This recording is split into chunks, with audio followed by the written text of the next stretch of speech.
Hey guys, so you've been probably wondering what is a DMR. You've probably heard this term thrown around at the airsoft field or when someone's trying to explain to you the different things you can do in airsoft. Well, today's video is going to explain what a DMR is, the type of equipment is used, and the role that it plays on the airsoft field.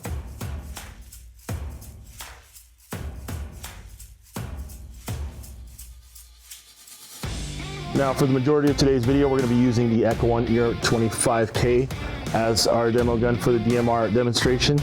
This is a full metal AEG that can function as a DMR or regular rifleman class. Also, if you like this gun, you can actually win this in our giveaway if you go to the link in the description and below. All right, so let's discuss DMRs.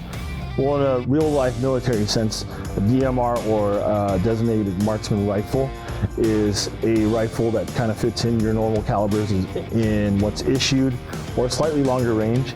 And basically in your infantry squad, you'll have a guy with a rifle such as this that will have an optic and extend the range of your squad by a little bit compared to your normal rifleman.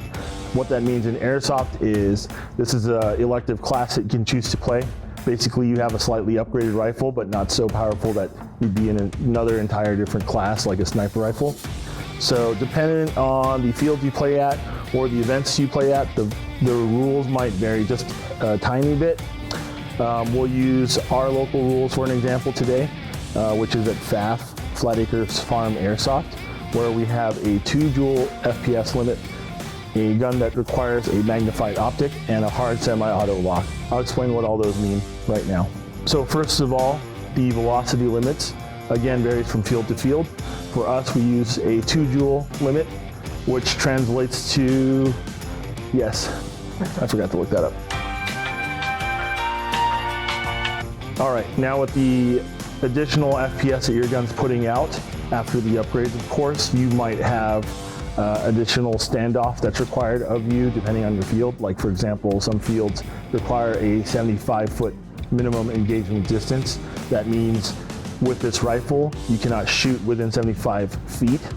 So that means you'll probably want to carry a sidearm or an electric gun that would fit those rules. Otherwise, you'd be putting out some damage to other players, and that would not be nice. So that kind of limits the style of play or as far as the ranges you can be in. So you definitely can't do CQB with this, obviously. But if you're the type of player that likes to hang out in the back, the extra range is welcome. Next is our mandatory requirement of a magnified optic. That's just to keep you honest so that your gun is not like a ridiculously overpowered gun with no sights or anything that you can just line up really quick and then light people up indiscriminately. That's just to keep things fair. It's kind of arbitrary, I know, but that way you aren't pushing the rules to break the game, essentially. When you go to different fields, they might require you to modify your gun so that you cannot switch it to full auto. A hard lock would be a physical modification where you can, even if you turn the selector or whatever, it won't function in full auto at all.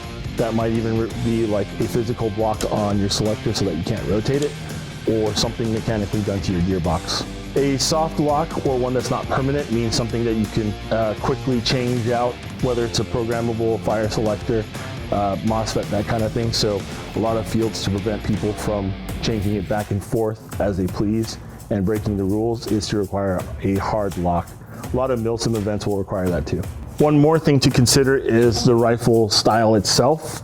Many event holders will limit you to certain types of rifles just so that you don't take like a machine gun type gun, throw a scope on it and call it a DMR. So essentially some places would not allow this ICS rifle, for example, which is patterned after an M4, which in real life might fire a smaller round and would not be classified as a DMR.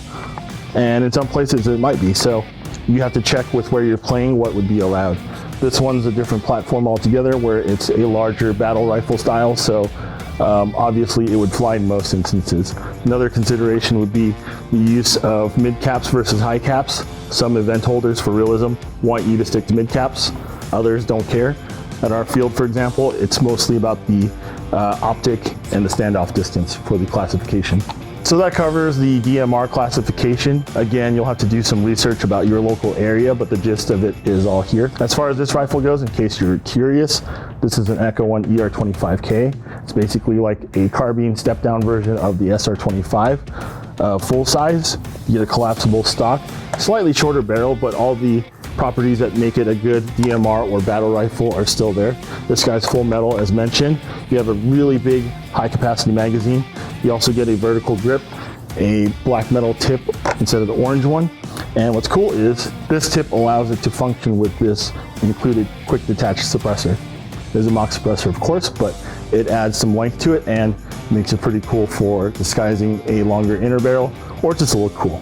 Yeah, Picatinny rails throughout and integrated sight up front and a backup sight in the rear.